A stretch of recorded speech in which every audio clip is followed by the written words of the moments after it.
বাড়িতেই বানিয়ে নিন রেস্টুরেন্টের মতো তন্দুরি রুটি। 2 দিন রেখে দিলেও কোনোভাবে শক্ত হবে না। মাত্র কয়েকটা উপকরণে খুব সহজে একদম নরম তুলতুলে তুলোর মতো তন্দুরি রুটি বানিয়ে নিতে পারবেন।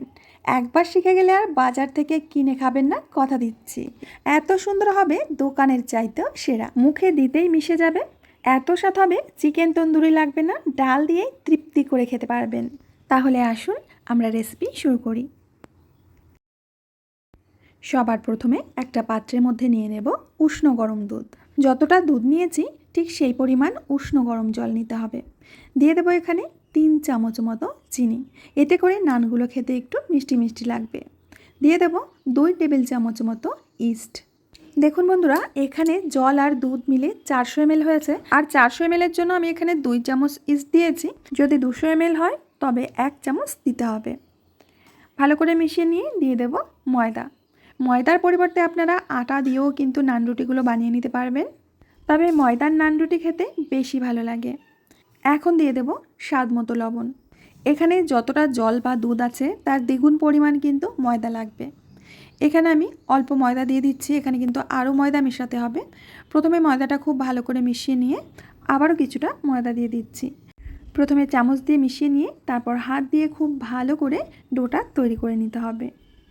তো বন্ধুরা, আমি এখানে দুধ আর জল দুটো মিলিয়ে দিয়েছি। আপনারা চাইলে শুধু দুধ দিয়ে বা শুধু জল দিয়েও কিন্তু ডোটা তৈরি করতে পারবেন। ভালো করে ঠেসে ঠেসে সময় নিয়ে ময়দার ডোটাকে মেখে নিতে হবে। এখন এর মধ্যে দিয়ে দিচ্ছি 2 চামচ বাটার। বাটারটা দিয়েও খুব ভালো করে এইভাবে মিশিয়ে নেব। ময়দাটা যত সুন্দর করে মাখবেন, যত সফট করে মাখবেন, রুটিগুলোও কিন্তু তত সফট তৈরি হবে। তো ময়দাটাকে খুব ভালো করে মেখে নিয়েছি। এখন ডোটাকে আমরা রেস্টে রেখে দেব প্রায় 1 থেকে 1.5 ঘন্টা। উপর থেকে একটু বাটার এইভাবে ব্রাশ করে দিচ্ছি। এবার একটা ঢাকনা দিয়ে ঢেকে দেব, আর ঢাকনার ছিদ্রটাও কিন্তু বন্ধ করে দিতে হবে। এইভাবে একটা গরম জায়গায় রেখে দিন প্রায় 1 থেকে 1.5 ঘন্টা। প্রায় 1.5 ঘন্টা পর আমি ঢাকনাটা খুলে নিচ্ছি, আর দেখতেই পাচ্ছেন ময়দাটা ফুলে কিন্তু 3 গুণ হয়ে গেছে। এখন আবারও ভালো করে ময়দাটাকে মেখে নিতে হবে। আর ময়দাটা মাখার সময় দেখবেন যে হাতে একদমই সফট লাগছে, একদম নরম তুলতুলে মনে হবে। তো বন্ধুরা, আমি সুন্দর করে মেখে নিয়েছি। এখন এখান থেকে বড় বড় করে লেচি কেটে নেব। লেচিগুলো একটু বড় করেই কাটবেন, কারণ নান রুটি একটু মোটা করে বেলতে হয়। সেক্ষেত্রে রুটির চাইতেও একটু বড় করে লেচিগুলো কেটে নিতে হবে। এবার একটা থালার মধ্যে একটু ময়দা ছড়িয়ে নিচ্ছি। একে একে প্রত্যেকটা লেচি আমি থালার মধ্যে রেখে দেব। একটু ভালো করে দেখে আন্দাজ করলেই বুঝতে পারবেন লেচিগুলো ঠিক আমি কতটা বড় মাপের কেটেছি। এখন লেচিগুলোকে 5 মিনিট মতো রেস্টে রেখে দিতে হবে। এদিকে আমি গ্যাস ওভেনে একটা ছোট্ট হাঁড়ি অ্যালুমিনিয়ামের এটা বসিয়ে দেব। গ্যাসটাকে জ্বালিয়ে একদম লো ফ্লেম করে রাখতে হবে। এদিকে হাঁড়িটা গরম হতে থাকুক। এদিকে 5 মিনিটও হয়ে গেছে। দেখতে পাচ্ছ লেচিগুলো ফুলে কিন্তু আরও বড় হয়ে গেছে। সামান্য একটু ময়দা ছিটিয়ে রুটি বেলে নিতে হবে। নান রুটি দেখবেন একটু মোটা টাইপের হয়, তো রুটিটাকে একটু মোটা করে আমরা বেলে নেব। এই দেখুন, ঠিক এরকম মোটা করে বেলতে হবে।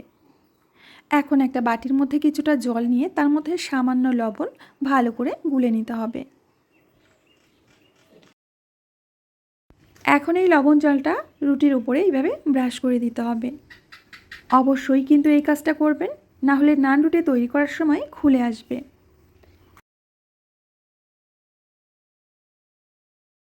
এদিকে হাঁড়িটাও গরম হয়ে গেছে। হাঁড়ির ওপরে রুটিটাকে বসিয়ে দিলাম। কিছুক্ষণ পরে দেখবেন এইভাবে কিন্তু ওপর থেকে ফুলে উঠতে শুরু করেছে। তারপর হাঁড়িটাকে ঠিক এইভাবে ধরে রুটিটাকে সেঁকে নেব। ধীরে ধীরে করে সেঁকবেন, গ্যাসের ফ্লেমটাকে বাড়িয়ে দিয়ে। দেখবেন যে ধীরে ধীরে করে নান রুটিটা ফুলে উঠছে। দেখতেই পাচ্ছেন বন্ধুরা, এই দেখুন কত সুন্দর রুটিটা ফুলে উঠেছে। এইভাবে ঘুরিয়ে ঘুরিয়ে 4-5টাকে সেঁকে নিতে হবে। তো খুব সুন্দরভাবে আমি সেঁকে নিয়েছি। এখন এর ওপর থেকে গলানো বাটার ব্রাশ করে দেব।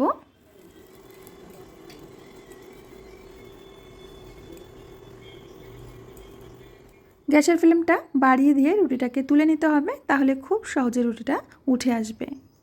এই দেখুন, একে একে প্রত্যেকটা রুটি আমি তৈরি করে নেব।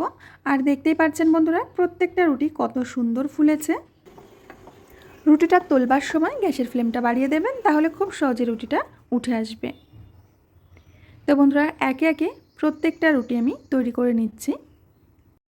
এইভাবে আপনারা যদি তন্দুরি নান বাড়িতেই বানান, কোনো দিনও দোকান থেকে কিনে খাবেন না, আমি কথা দিচ্ছি, এতটা পরিমাণে টেস্ট হয়।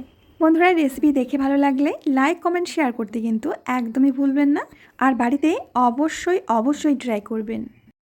আর আপনাদের আমি দেখিয়ে দিচ্ছি যে এটা কতটা পরিমাণে নরম তুলতুলে হয়েছে, একেবারে তুলোর মতো। দেখুন, পেছনটাও একেবারে পারফেক্টলি সেঁকা হয়েছে। এই রুটি আপনি 2 দিন রেখে দিন, যত ঠান্ডা হবে তত কিন্তু আরও বেশি নরম হবে, মুখে দিলেই কিন্তু একেবারে মিশে যাবে। তন্দুরি রুটির সাথে তন্দুরি চিকেনটা কিন্তু দারুণ যায়, কিন্তু বিশ্বাস করুন এই নানের টেস্ট এত বেশি হয়েছিল, মানে প্রেশার কুকারে মসুর ডালটা সেদ্ধ করে কাঁচা লঙ্কা পেঁয়াজ কাঁচা তেল দিয়ে মেখে সেটা দিয়ে খেয়েছিলাম, খেতে কিন্তু অপূর্ব লেগেছে। তো বন্ধুরা, আশা করছি আজকের রেসিপিটাও আপনাদের অনেক ভালো লেগেছে। ভালো লাগলে প্লিজ লাইক কমেন্ট শেয়ার করবেন। আমি আজ এখানেই বিদায় নেব, আবার আসবো নতুন রেসিপি নিয়ে। ততক্ষণের জন্য সবাই ভালো থাকবেন, সুস্থ থাকবেন।